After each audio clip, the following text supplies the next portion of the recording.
Good morning, and happy Tuesday from the farm.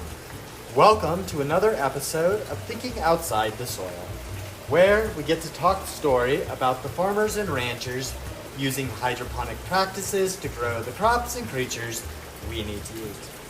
And I am your host, Seany Alfalfaseed. Thank you for being with us on this beautiful morning.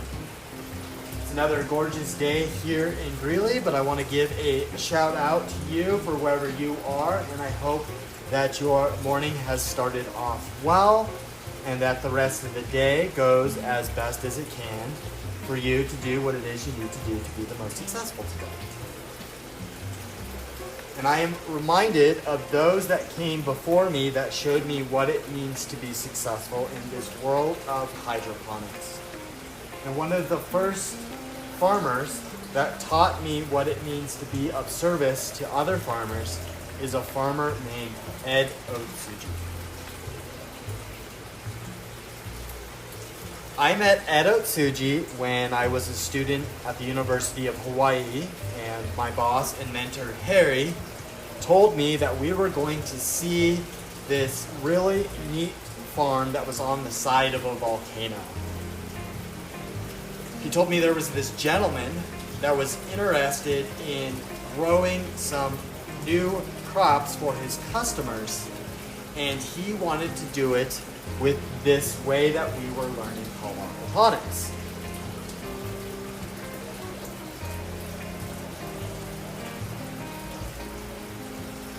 My education and our research was partially funded by government grants. Some of that money came from the USDA's Western SARE program, and some of the money that we had was available to farmers that were interested in doing aquaponics.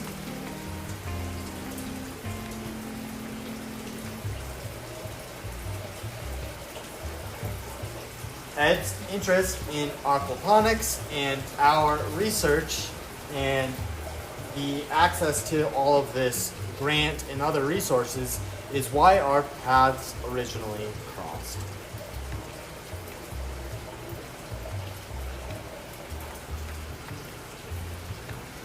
But real quick, since I got you, if you could be so kind as to leave a review for the show, let me know what you've enjoyed or what you may like to hear.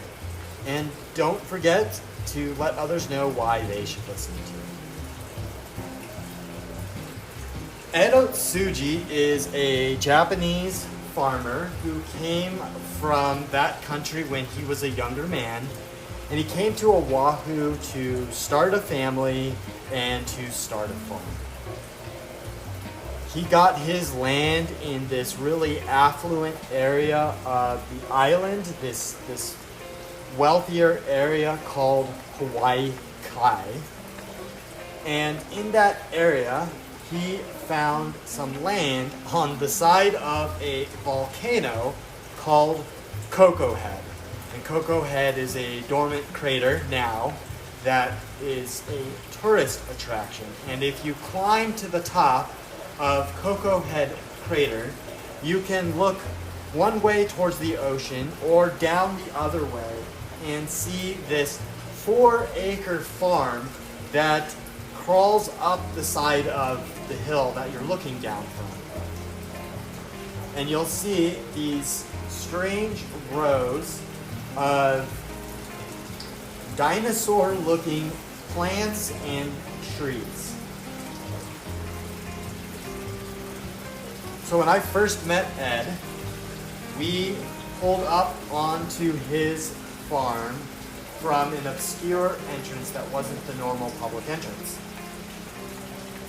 And the thing that caught my eye at first was the fact that I was looking at plants that I didn't recognize at all, that looked like they came out of the movie Jurassic Park. And so when we got out of the car, I got to meet this extremely tall, soft-spoken gentleman, and we started to just gaze around, and he immediately took notice that I didn't recognize a lot of the plants, and started to tell me what it is that he grew there.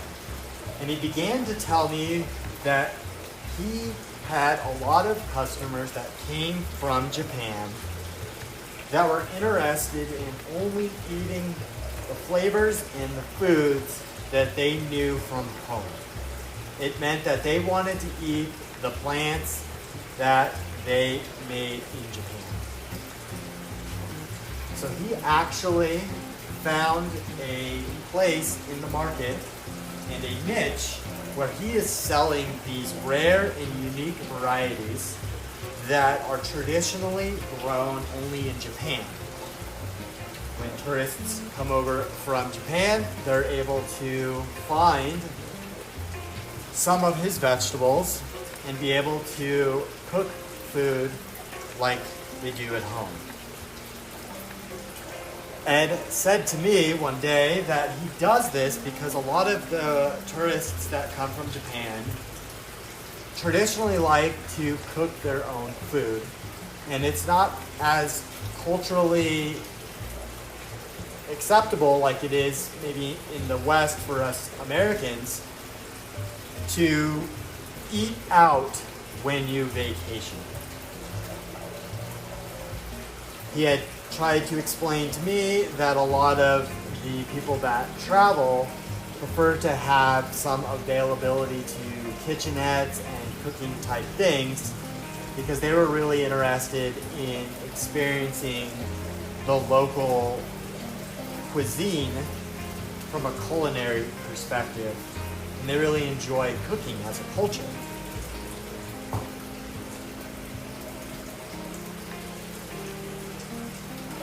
And one way that Ed was able to maintain his dominance and niche in this market is that he has focused exclusively on the different farmers markets and small niche grocers that cater to those specific customers.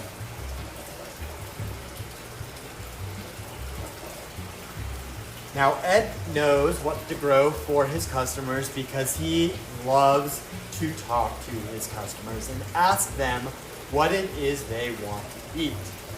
And one thing that he had heard from his customers that they wanted to eat is this plant called watercress. Watercress is a plant that grows extremely well in aquatic systems, and it's similar to, I would say, like a water chestnut and rhubarb in a little bit of flavor.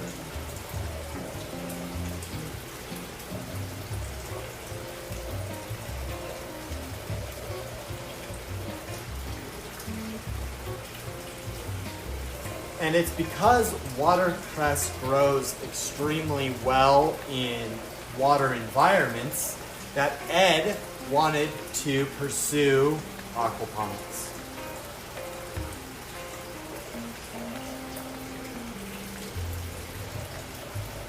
Harry had originally told me that we were going to see this farmer so that we could teach him about commercial aquaponics.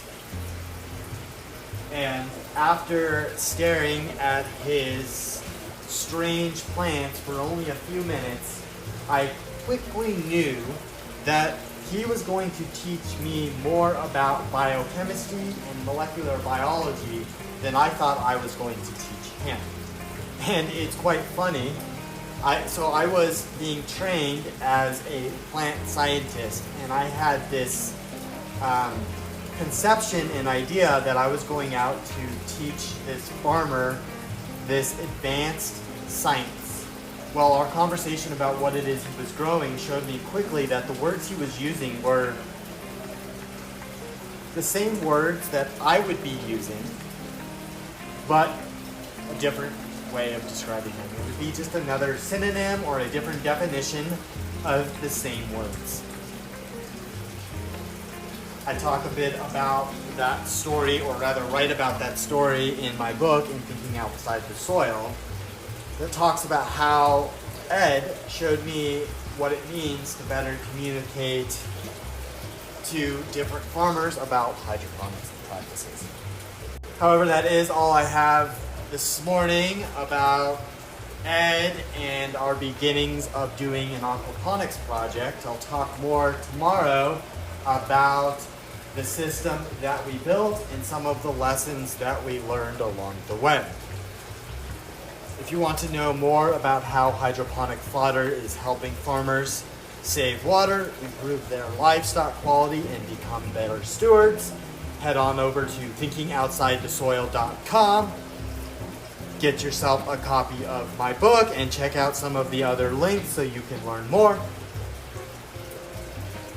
If you've enjoyed this or any previous episodes, if you could be so kind as to leave a review and let me know what you've enjoyed or what you would like to hear. And please don't forget to let others know why they should listen too, so they don't miss out on becoming part of the next agricultural revolution. Join us again tomorrow, and thank you for being with us on another episode of Thinking Outside the Soil. I hope you take care and have a lovely day.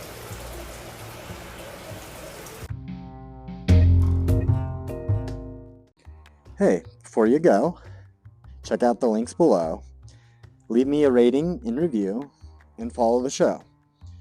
Don't forget to get yourself some of our Blooming Health blended sprouting mix. Our mix has been shown to get the best eggs and create the healthiest flocks.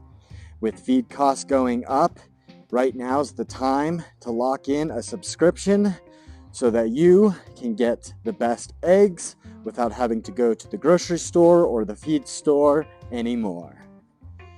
Check out the links below to get yourself some Blooming Health blended sprouting mix.